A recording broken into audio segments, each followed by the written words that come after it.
اعمال میں بھی اللہ تعالیٰ نے بعض اعمال کو بعض اعمال پر فضیلت دی ہے. اسی طرح قرآن مجید کی بعض آیات کو بعض پر فضیلت دی گئی. حالانکہ کلام سارا اللہ سبحانہ و تعالیٰ کا ہے، لیکن بعض حصہ بعض سے زیادہ برکت والا ہے. حالانکہ سب میں ہی خیر ہے، سارے میں خیر ہے. تو اسی میں سورۃ الفاتحہ کا ایک خاص مقام ہے، اور سورۃ الفاتحہ جو ہے اس کو سورۃ شفا بھی کہا گیا ہے، رقیہ بھی کہا گیا ہے. اس کو ہر نماز میں پڑھنے کو واجب قرار دیا گیا ہے، اور پھر اس کو پڑھ کر اگر دم وغیرہ کیا جائے تو وہ بھی فائدہ مند ہوتا ہے. اور تجربے سے یہ بات ثابت ہے، جب صحابہ کرام میں سے کسی ایک نے راستے میں کسی سفر کے دوران ایک قبیلے کے سردار کو جو بچھو کاٹ گیا تو اس پر دم کیا تو اس کو آرام آ گیا، جبکہ اس کو کسی اور چیز سے فائدہ نہیں ہو رہا تھا. تو اب یہ جو خصوصیت سورۃ الفاتحہ کے اندر ہے وہ کسی اور حصے میں اس طرح نہیں ہے. اسی طرح سورۃ البقرہ کی آخری 2 آیات بھی بہت اہمیت کی حامل ہیں، اور ان کی ایک فضیلت جو یہاں پتہ چلتی ہے کہ ان کو پڑھ کر اگر کوئی شخص دعا کرتا ہے تو وہ دعا قبول ہوتی ہے. ایک اور حدیث میں آتا ہے، عبداللہ بن مسعود سے روایت ہے کہ جب رسول اللہ صلی اللہ علیہ وسلم معراج پر تشریف لے گئے تو آپ سدرۃ المنتہا تک پہنچے. زمین سے جو کچھ بھی چڑھتا ہے وہ یہیں آ کر ٹھہر جاتا ہے، پھر لے لیا جاتا ہے، اور جو اوپر سے اترتا ہے وہ بھی یہیں ٹھہر جاتا ہے، پھر لے لیا جاتا ہے. اللہ تعالیٰ نے فرمایا یخشی السدرۃ ما یخشی، جب ڈھانپ رہا تھا سدرہ کو جو کچھ کے ڈھانپ رہا تھا. جب نبی صلی اللہ علیہ وسلم معراج پر تشریف لے گئے تو جو بیری کا درخت تھا اس کے اوپر جو روشنی تھی اس کی بات ہو رہی ہے. عبداللہ نے کہا کہ سونے کے پتنگے تھے وہ جو اوپر چھا رہا تھا. پھر رسول اللہ صلی اللہ علیہ وسلم کو وہاں 3 چیزیں دی گئی تھی، ایک تو 5 نمازیں، دوسری سورۃ البقرہ کی یہ آخری آیات، اور تیسری آپ کی امت میں سے اس شخص کے باقی تمام تباہ کرنے والے گناہوں کو اللہ نے بخش دیا جو اللہ کے ساتھ کسی کو شریک نہ ٹھہرائے، جو شرک نہ کرے. تو یہ 3 چیزیں ملی تھی جن میں نماز کا ذکر عام طور پر ملتا ہے کیونکہ اس کے بارے میں مزید وضاحت سے احادیث بھی ہیں. تو اس حدیث سے کیا پتہ چلتا ہے کہ سورۃ البقرہ کی آخری 2 آیات عرش کے نیچے سے ایک خاص خزانے سے نصیب ہوئی ہیں، اور یہ نبی صلی اللہ علیہ وسلم ہی کو ملی ہے، باقی انبیاء کو نہیں دی گئی. ایک اور روایت سے پتہ چلتا ہے، نعمان بن بشیر سے روایت ہے کہ نبی صلی اللہ علیہ وسلم نے فرمایا کہ اللہ تعالیٰ نے آسمان و زمین پیدا کرنے سے 2000 سال پہلے ایک کتاب لکھی، اس کتاب میں سے 2 آیات اتاری جن کے ساتھ سورۃ البقرہ کو ختم کیا. کب کی بات ہے یہ؟ زمین و آسمان کے پیدا کرنے سے 2000 سال پہلے کی بات.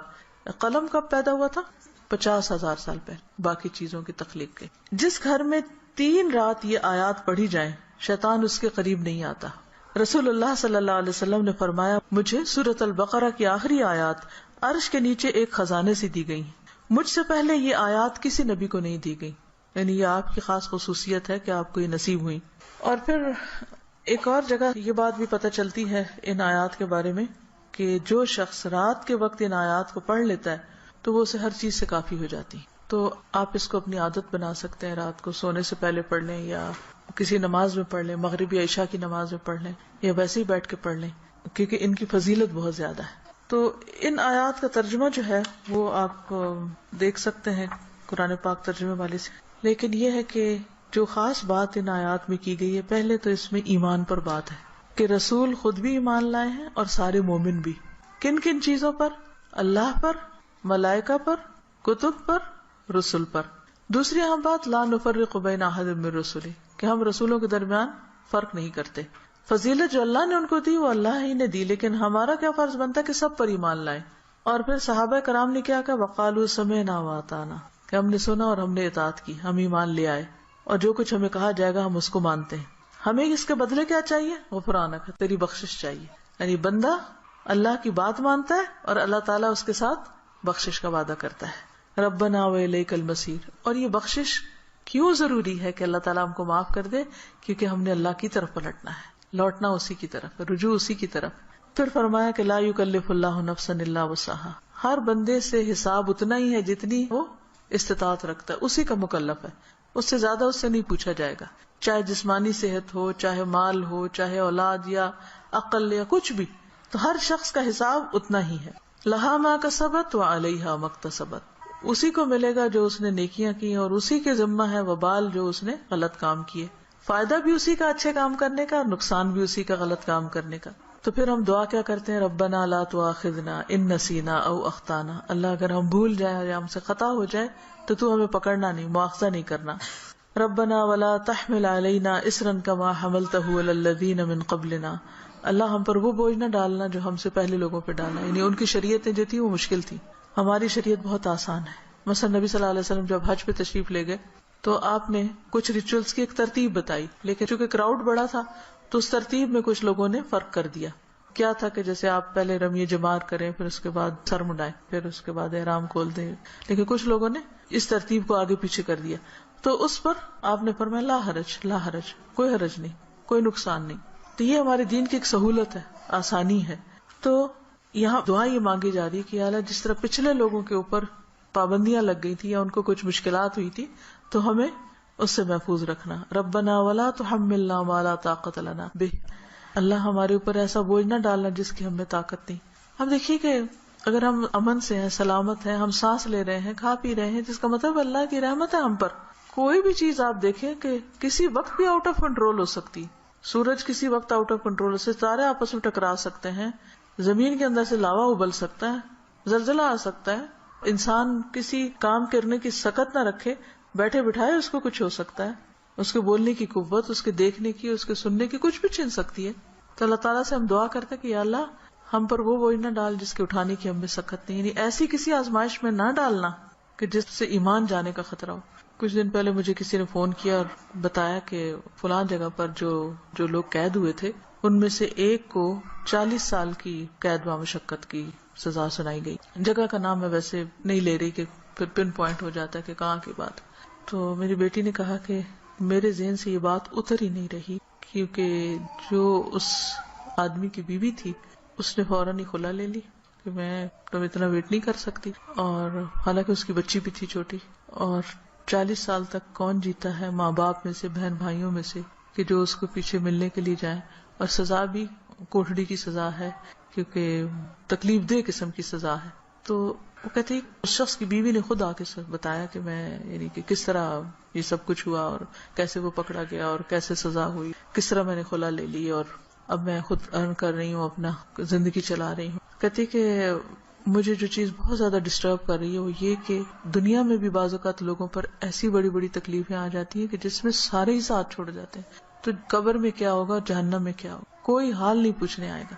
اس لیے بہت ضروری ہے کہ ہم ایک تو دنیا میں بھی ایسی آزمائشوں سے پناہ مانگیں، کیونکہ آپ دیکھیں کہ آپ کو 40 سال ایک کمرے کے اندر رہنا پڑے یا ایک 4 دیواری کے اندر رہنا پڑے تو انسان کی حالت کیا ہو جائے.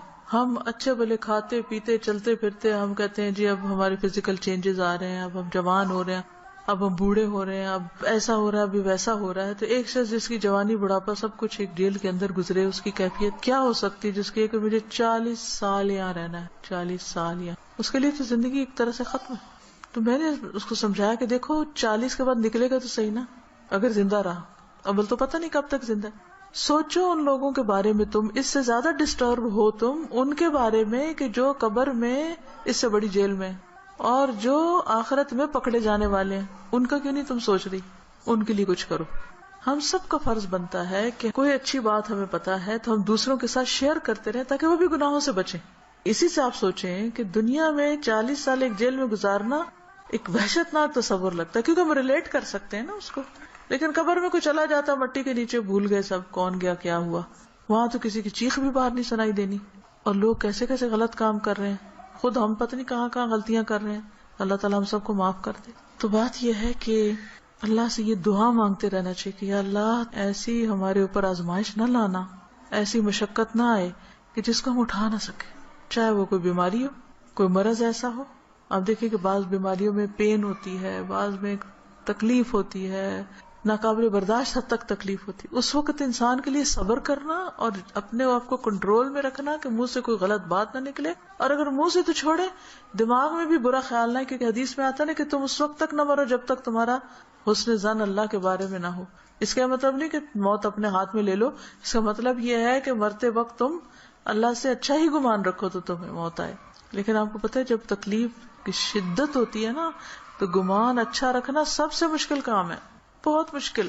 اس وقت مایوسی کی طرف سوچ ہو جاتی ہے فوراً.